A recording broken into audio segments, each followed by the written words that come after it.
সবাই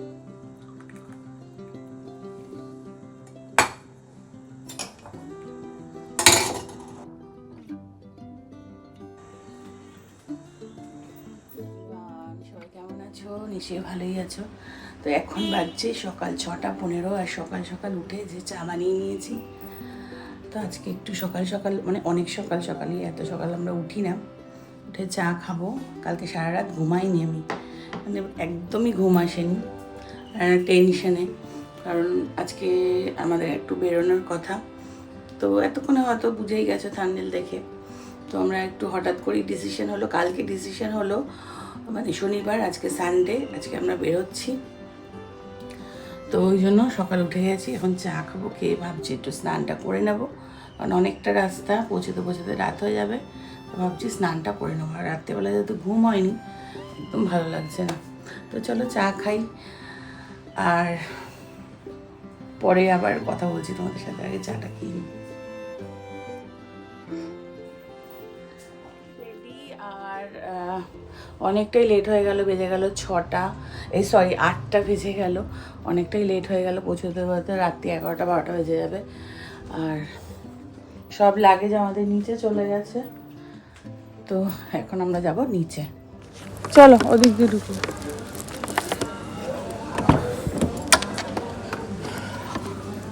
বাপরে, ও বাবা, আরেকটা ও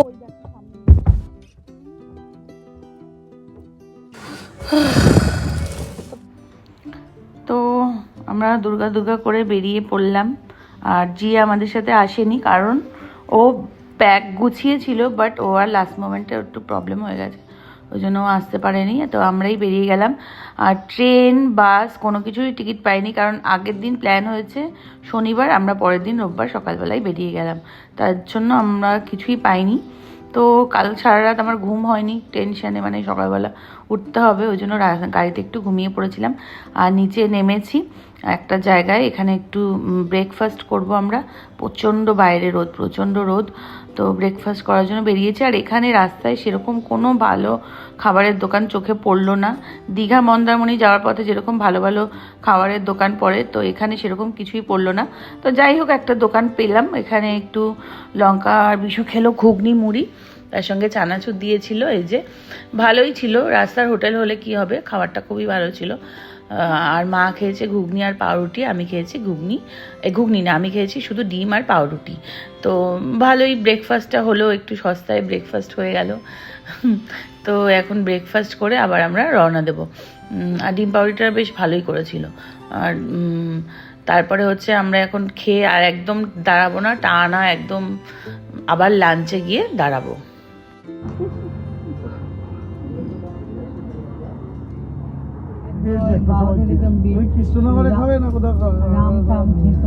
চল এখানেই, হ্যাঁ এখানেই দাঁড়িয়ে পড়। তো আবার 2 ঘন্টা বাদে আমরা দাঁড়িয়েছি। 2 ঘন্টা চলার পরে 10টায় ব্রেকফাস্ট করেছিলাম, আর এইটা রাস্তায় হোটেল পেয়েছি। ভালো হোটেল সেরকম এখানে আমাদের চোখেই পড়লো না। তো এই হোটেলটার খাবারগুলো কিন্তু বেসিক, কিন্তু খুব ভালো ছিল, মানে একদম ঘরোয়া খাবার। আমি নিয়েছিলাম চিকেন ভাত, আর ওরা নিয়েছিল মাছ ভাত। আর ভালোই খাবার, খেয়ে কোনো অসুবিধা হয়নি। আর একটু লাস্টে দই নেওয়া হয়েছিল, মা আর বিশুর দই খেয়েছে, আর আমি নিলাম একটা ফান্টা, আমি আর লঙ্কা একটু ফান্টা খেয়েছি। খেয়ে এবার গাড়িতে উঠে পড়েছি, একটু ঘুমানোর চেষ্টা করছি। আর এত রোদ আসছে, তো আমার এই স্কার্ফটা দিয়ে একটু রোদটা ঢাকার চেষ্টা করছিলাম। তো একটু ঘুমানোর চেষ্টা করছি, কারণ আগের দিন রাতে একদম ঘুমানো হয়নি। তো আবার গিয়ে বিকেলবেলা দাঁড়াবো। এখন টানা আমাদের গাড়ি চলবে বিকেল 5টা অবধি, প্রায় 2:30টার মধ্যে আমাদের খাওয়া দাওয়া হয়ে গেছে। তারপরে হচ্ছে একদম বিকেল 5টার সময় গিয়ে গাড়ি দাঁড়াবে, সেরকমই ইচ্ছে আছে। তো তার আগে তো রাস্তায় প্রচণ্ড জ্যাম পেলাম, মানে ফারাক্কার ঢোকার মুখে এত জ্যাম। আর এই ফার্স্ট টাইম আমরা এই ফারাক্কার ওপর দিয়ে যাচ্ছি, মানে কোনোদিনও ফারাক্কার ওপর দিয়ে আমরা যাইনি। মানে ফারাক্কা ব্রিজ মানে ফারাক্কার ওপর দিয়ে গেছি, মানে ট্রেনে গেছি, রাতে গেছি, কখনো দিনের বেলা এরকম গাড়িতে ফারাক্কার ওপর দিয়ে যাইনি। তো এটাই হচ্ছে ফার্স্ট টাইম, বেশ ভালো একটা এক্সপিরিয়েন্স হচ্ছিল।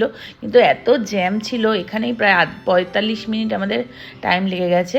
আর বিশাল বড় ফারাক্কায় 109খানা ফারাক্কায় গেট, এই যে গেটগুলো দেখতে পাচ্ছ, 109টা গেট।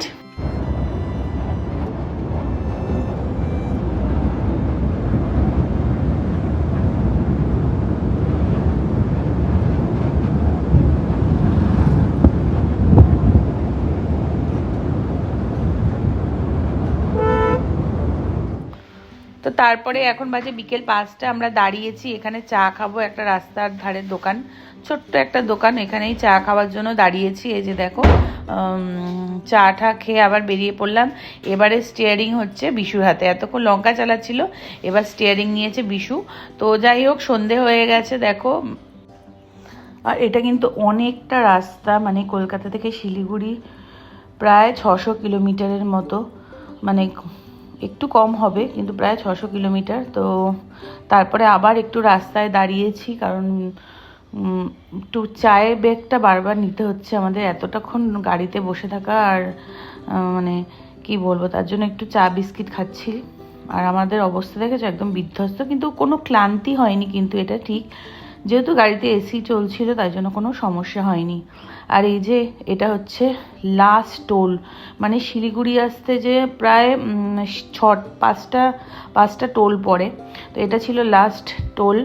তো তারপরে হচ্ছে আমরা আস্তে আস্তে ঢুকবো শিলিগুড়িতে। আমাদের হোটেল বুক করা হয়ে গেছিলো, আস্তে আস্তে গাড়িতেই বুক করে নিয়েছিলাম, তো তার জন্য কোনো চিন্তা নেই। তো চলো এবার দেখা যাক কতক্ষণে আমরা শিলিগুড়িতে একদম প্রপার হোটেলে গিয়ে পৌঁছাই।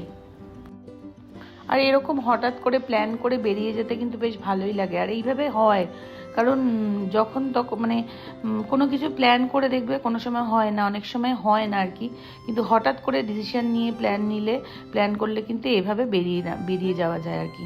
তো সেই জন্যই আমরা বেরিয়ে গেলাম।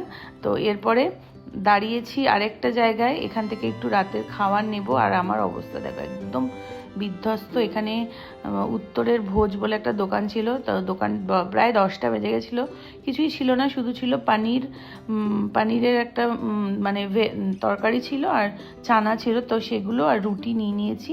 আর সামনে একটা দোকান থেকে মিষ্টি নিয়ে নিয়েছিলাম, এই যে নিয়ে এবার আমরা রওনা দেবো এখান থেকে। হোটেল আর বেশিক্ষণ লাগবে না, 10-15 মিনিটই লাগবে। তো সেই খাবার দাবারগুলো তুলে নিলাম, একদম হোটেলে গিয়ে খাবো আর কি।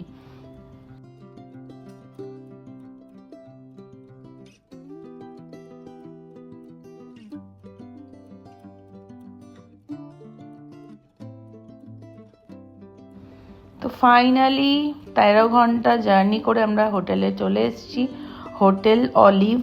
তো এখানে আমাদের রুম বুক করা আছে। আর মাকে দেখো, মা তো লিফটে উঠতে ভয় পায়, তো অফিসে যখন যেত ওই সিঁড়ি বেয়ে বেয়ে 7তলা 8তলা উঠতো, তো এখানেও লিফটে করে আসলো না, সিঁড়ি দিয়ে আসলো। আর আমাদের রুম দিয়ে দিয়েছে, 2টো রুম। তো এই যে এটা হচ্ছে একটা রুম, আর একটা রুম হচ্ছে পাশে। আমাদের কপালটাই খারাপ, এই যে প্রথমবার দীঘায় গেলাম, না সরি এর আগে পুরীতে গেলাম, তখনও মানে হোটেলে রুমে এসি ঠান্ডা হচ্ছিল না, সেই কত ঝামেলা হলো তার মানে এসি নিয়ে। তারপরে এখানেও দেখছি আমাদের যে রুমটা দিয়েছিল প্রথমে এসি ঠান্ডাই হচ্ছে না, মাদের ঘরের রুমটা ভালো ঠান্ডা হচ্ছিল, তারপরে আবার রুম চেঞ্জ করলাম। মাঝখানে দাঁড়িয়েছি বেশ কয়েকবার। তো শিলিগুড়িতে আসলাম ফার্স্ট টাইম, শিলিগুড়িতে মানে গাড়িতে আসলাম, কারণ হঠাৎ প্ল্যান, কালকে শনিবার ছিল, বিশু বললো চলো আমরা দার্জিলিং যাই। তো হঠাৎ প্ল্যান, হঠাৎ আসা, ওই জন্য ট্রেন বাস কিছু পাইনি, তো গাড়ি নিয়ে চলে এসেছি। তো 13-14 ঘন্টা জার্নি করে আসলাম, এখন হোটেলে চলে এসেছি, খাওয়া দাওয়া করবো, ব্যাস। তো আজকের ব্লগটা এইটুকুনি, তো কালকে থেকে আবার পাহাড়ের ব্লগ শুরু হবে। তো চলো টাটা, তোমরা সঙ্গে থেকো, দেখতে থেকো, কেমন লাগে অবশ্যই কমেন্ট করে জানিও। Tata, good night.